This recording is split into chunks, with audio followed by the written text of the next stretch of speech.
Hello and welcome to my channel, or welcome back to my channel. My name is Jay and this is a web of classic tales. If you're enjoying the videos, please like, subscribe, share, and comment. If you want notifications every single time a new video is uploaded, please click on the little bell icon. Today we will continue reading Frank Baum's The Marvelous Land of Oz.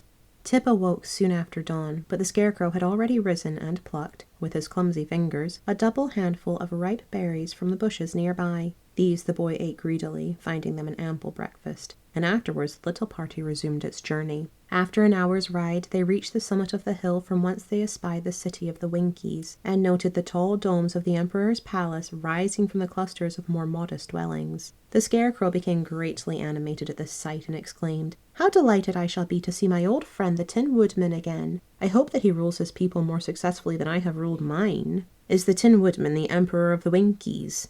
asked the horse. "Yes, indeed. They invited him to rule over them soon after the Wicked Witch was destroyed, and as Nick Chopper has the best heart in all the world, I am sure he has proved an excellent and able emperor." "I thought that emperor was the title of a person who rules an empire," said Tip, "and the country of the Winkies is only a kingdom." "Don't mention that to the Tin Woodman," exclaimed the Scarecrow earnestly. "You would hurt his feelings terribly. He is a proud man, as he has every reason to be, and it pleases him to be termed emperor rather than king." "I am sure it makes no difference to me," replied the boy. The sawhorse now ambled forward at a pace so fast that its riders had hard work to stick upon its back, so there was little further conversation until they drew up beside the palace steps. An aged Winkie, dressed in a uniform of silver cloth, came forward to assist them to alight. Said the Scarecrow to his personage, "Show us at once to your master, the Emperor." The man looked from one to another of the party in an embarrassed way, and finally answered, "I fear I must ask you to wait for a time. The Emperor is not receiving this morning." "How is that?"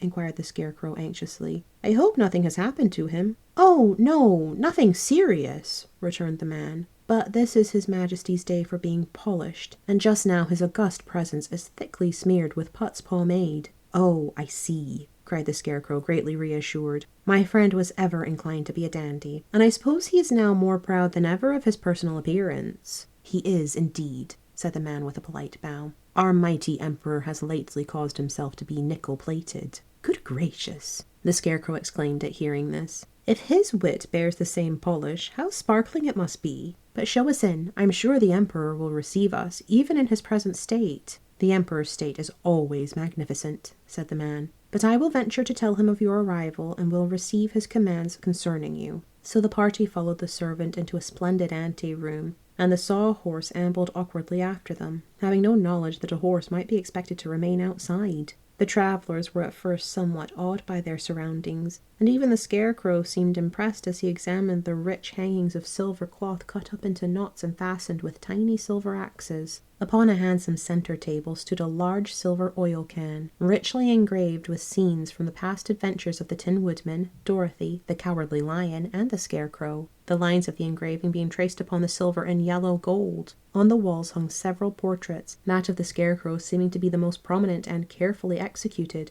while a large painting of the famous Wizard of Oz, in act of presenting the Tin Woodman with a heart, covered almost one entire end of the room. While the visitors gazed at these things in silent admiration, they suddenly heard a loud voice in the next room exclaim, "Well, well, well, what a great surprise!" And then the door burst open, and Nick Chopper rushed into their midst and caught the Scarecrow in a close and loving embrace that creased him into many folds and wrinkles. "My dear old friend, my noble comrade!" cried the Tin Woodman joyfully. "How delighted I am to meet you once again!" And then he released the Scarecrow and held him at arm's length while he surveyed the beloved painted features. But alas, the face of the Scarecrow and many portions of his body bore great blotches of Putz pomade, for the Tin Woodman, in his eagerness to welcome his friend, had quite forgotten the condition of his toilet and had rubbed the thick coating of paste from his own body to that of his comrade. "Dear me," said the Scarecrow dolefully, "what a mess I'm in." "Never mind, my friend," returned the Tin Woodman. "I'll send you to my imperial laundry, and you'll come out as good as new." "Won't I be mangled?" asked the Scarecrow. "No, indeed," was the reply. "But tell me, how came your Majesty here, and who are your companions?"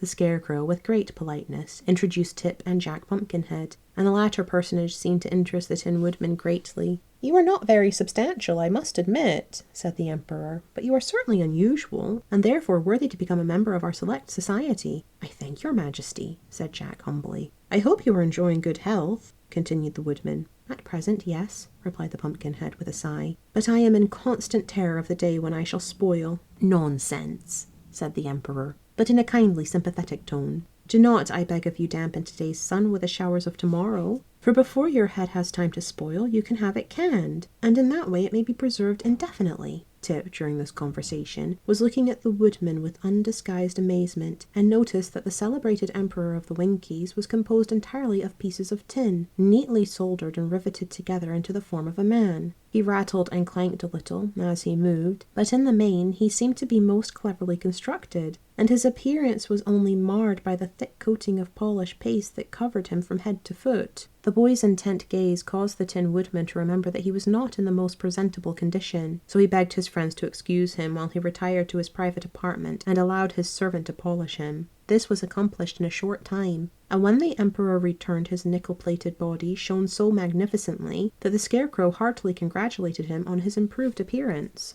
That nickel plate was, I confess, a happy thought, said Nick, and it is the most necessary because I have become somewhat scratched during my adventurous experiences. You will observe this engraved star upon my left breast. It not only indicates where my excellent heart lies, but covers very neatly the patch made by the wonderful wizard when he placed that valued organ into my breast with his own skillful hands. Is your heart, then, a hand organ? Asked the Pumpkinhead curiously. By no means, responded the Emperor with dignity. It is, I am convinced, a strictly orthodox heart, although somewhat larger and warmer than most people possess. Then he turned to the Scarecrow and asked, Are your subjects happy and contented, my dear friend? I cannot say, was the reply, for the girls of Oz have risen in revolt and driven me out of the Emerald City. Great goodness, cried the Tin Woodman, what a calamity! They surely do not complain of your wise and gracious rule. No, but they say it is a poor rule that don't work both ways, answered the Scarecrow. And these females are also of the opinion that men have ruled the land long enough.